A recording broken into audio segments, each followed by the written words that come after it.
မင်္ဂလာပါအခုလက်ရှိကျွန်တော်စီမှာလက်ကျန်ဆိုလို့လေ 4K ကိုဒီရက်ပိုင်းလေးမှာလေ60 ampere အိုးကို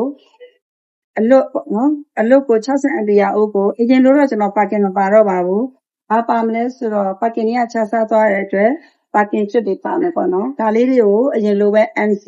တစ်လုံးကို9000 60 ampere ကိုတစ်လုံး9000နဲ့ရောင်းပေးပါမယ်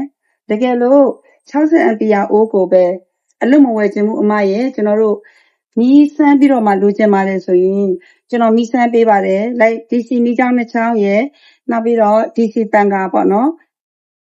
တစ်လုံးရဲ့ကျွန်တော်မီးစမ်းပေးတယ်အဲ့ဒီဥစ္စာကိုစိတ်ကြိုက်စမ်းပြီးတော့မှလိုချင်တယ်ဆိုရင်ကျွန်တော်က9000ပို့ပြီးမှ9000ခွဲပါ60 ampere အိုးတစ်လုံးကို9000ခွဲအာမခံချက်ပေးလားဆိုတော့ကျွန်တော်ထုံးစံတိုင်းအာမခံချက်မပေးပါဘူးအိုးကိုဘယ်လောက်ကောင်းကောင်းသုံးလို့ရနိုင်မလဲဆိုတော့ကိုယ်တိုင်စမ်းသုံးကြည့်ပြီးမှသိမှာပါကျွန်တော်အခုရောင်းပေးတာလဲအဟောင်းကြီးတာတာနဲ့မိတိချဆိုင်ပြီးရောင်းပေးပါတယ်ပေါ့နော်တစ်ချက်လောက်ကျွန်တော်မိဆန်းတာလေးကြည့်ပေးပါဗျာ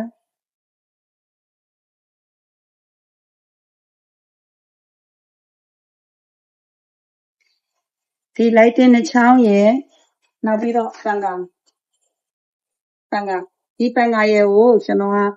60မိဆန်းပေးပါတယ်60 ampere အိုးတစ်လုံးကိုဒီလိုမိဆန်းပြီးပန်ကာတွေမိချောင်းတွေဆန်းပြီးယူမယ်ဆိုရင်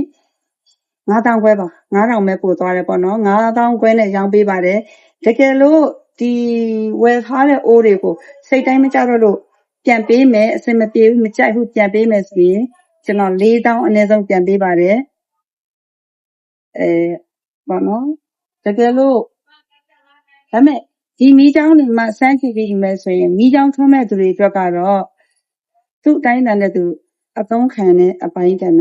အများကြီးအသုံးခံနေပေါ့နော်ဒါပေမဲ့အဲ့လိုပြောလို့ခင်ဗျားမီးချောင်းတွေပန်ကာတွေကိုတနေ့ကုန်အသုံးခံလားတညလုံးအသုံးခံလားဆိုရင်တချို့အိုးတွေရလိမ့်မယ်တချို့အိုးတွေမရဘူးဆိုတာကိုကြိုပြီးတော့ပြောပြပါတယ်နော်ကျေးဇူးတင်ပါတယ်တကယ်လို့များလိုအပ်တာရှိခဲ့တယ်ဆိုလို့ရှိရင်လိုချင်တာလေးရှိခဲ့ရင်ဒီဘက်ထရီတွေကိုဝယ်ချင်တယ်ဆိုရင်ကျွန်တော်ဆိုင်ကိုလာရောက်ပြီးဝယ်ယူနိုင်ပါတယ်ဖုန်းနံပါတ်တွေလိပ်စာတွေအပြည့်အစုံကျွန်တော်ထားပေးထားပါတယ် Google Map မှာလည်းရှာပြီးတော့ကျွန်တော်ဆိုင်ကိုလာလို့ရပါတယ်เนาะကျေးဇူးတင်ပါတယ်